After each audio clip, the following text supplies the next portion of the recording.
ഒരു ജനിക്കുമ്പോൾ വിധി ആദ്യം നോക്കണം. വിധി ഉണ്ടോ, ഭൂമിയിൽ ജീവിക്കാൻ വിധിയുണ്ടോ, അല്ലാതെ ശാപങ്ങൾ എന്തെങ്കിലും ഉണ്ടോ, അച്ഛൻ്റെ ശാപങ്ങളുണ്ടോ, എന്തുകൊണ്ടാണ് ഈ കുഞ്ഞു ഭൂമിയിൽ ജനിച്ചത്, എന്ത് ആവശ്യപ്പെട്ടിട്ടാണ്, അതിൻ്റെ പ്രിഫറൻസ് എന്താണ്, ഇതിനാണ് ഞാൻ വന്നതെന്ന് പറഞ്ഞാൽ അത് കാണാം.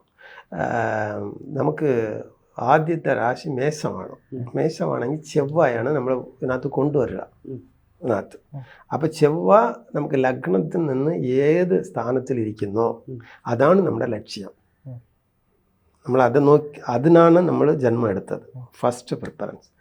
രണ്ടാമത് അത് ഓക്കെ, ഇപ്പം നമ്മുടെ ദിശാബുദ്ധി കാലം വരുമ്പോൾ അത് ഏത് കാലത്തിലാണ് അത് നമുക്ക് വരുന്നത്, അത് ഒന്ന് നോക്കാം. രണ്ടാമത് ഇതൊന്ന് നോക്കിക്കഴിഞ്ഞിട്ട് നമുക്ക് വിധി ഉണ്ടോ, ജീവിക്കാൻ അതുമാത്രം ഉണ്ടോ, എന്താ നോക്കേണ്ടത്. ശാപം എന്തെങ്കിലും ഉണ്ടെങ്കിൽ അത് നമുക്ക് സാധിക്കാൻ പറ്റത്തില്ല.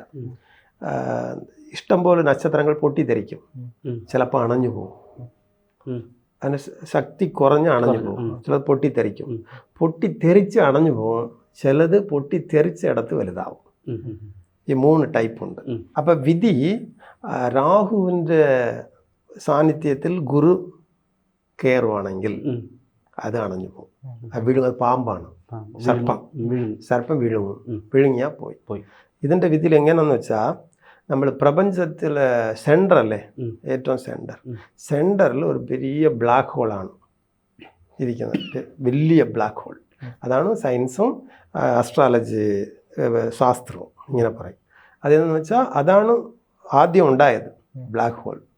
അതിനെ ചുറ്റിയാണ് എല്ലാം വന്നുകൊണ്ടിരിക്കുന്നത്. നമ്മുടെ അണ്ടമല്ലേ ഇത്, വാനത്തിലെ അണ്ടങ്ങൾ, അത് ഓരോന്നായി തിന്നുകൊണ്ടിരിക്കും. ഇങ്ങനെ ഇതാണ് പ്രപഞ്ചം. നമ്മൾ ജീവിക്കണമെങ്കിൽ ആ ബ്ലാക്ക് ഹോൾ എവിടെ കൊണ്ട് നമ്മളെ ഫിറ്റ് ചേർക്കാണ്, വായിലാണ് വെച്ചിരിക്കുന്നത്. നമ്മൾ എന്തെങ്കിലും തിന്നാലേ ജീവിക്കാൻ പറ്റത്തുള്ളൂ. ഇതാണ് ഇതിൽ. തിന്നുമ്പം ചിലത് വെടിക്കും, ചിലത് ചാകും, ഇങ്ങനെയൊക്കെ വരും. വെടിക്കും, ചാകും, അല്ല ഇന്നൊന്നായി മാറും. ഒരു എനർജി ആയിട്ട് കൺവേർട്ട് ആവും, അല്ലെങ്കിൽ ദഹിച്ചു പോകും. അല്ലെങ്കിൽ ദഹിച്ചു പോയാൽ ആ സ്ഥലം ഒരു ബ്ലാക്ക് ഹോളായി മാറും. നമ്മൾ ആ വയറ് എന്ന് പറയുന്നത് ഒരു ബ്ലാക്ക് ഹോൾ ആണ്.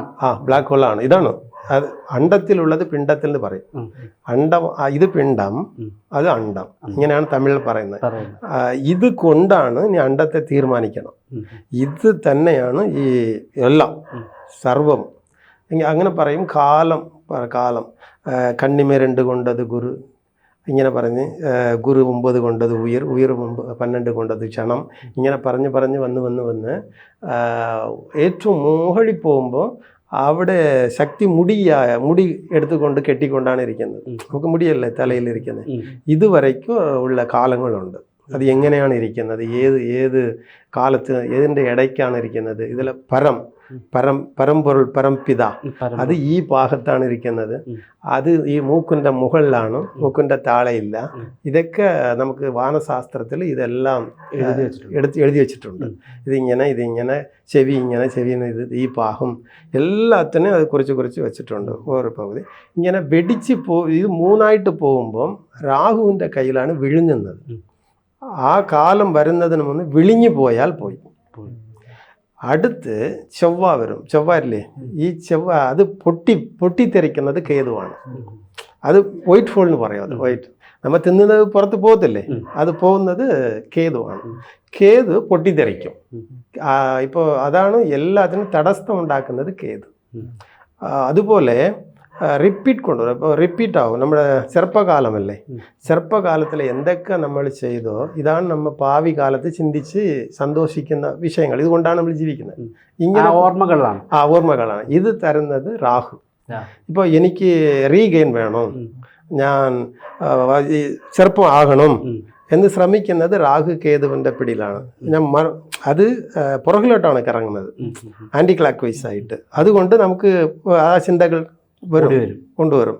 അപ്പം ഇതിനകത്ത് പോയാൽ അത് പൊട്ടിത്തെറിക്കും, അത് അങ്ങോട്ട് പോകത്തില്ല, അത് വരത്തില്ല.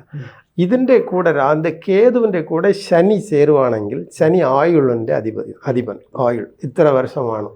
ഈ കേതുവും കൂടെ ചേരുവാണെങ്കിൽ പൊട്ടിത്തെറിക്കും. ജീവിതം മുടിഞ്ഞു. ഇപ്പോൾ ഓരോരുടെ എത്ര നാൾ ഇയാൾ ജീവിക്കും എന്ന് കണക്ക് കൂട്ടുവാണെങ്കിൽ ഇതാണ് പോയിന്റ്. വിധിയുടെ എൻഡ് ഇതാണ്.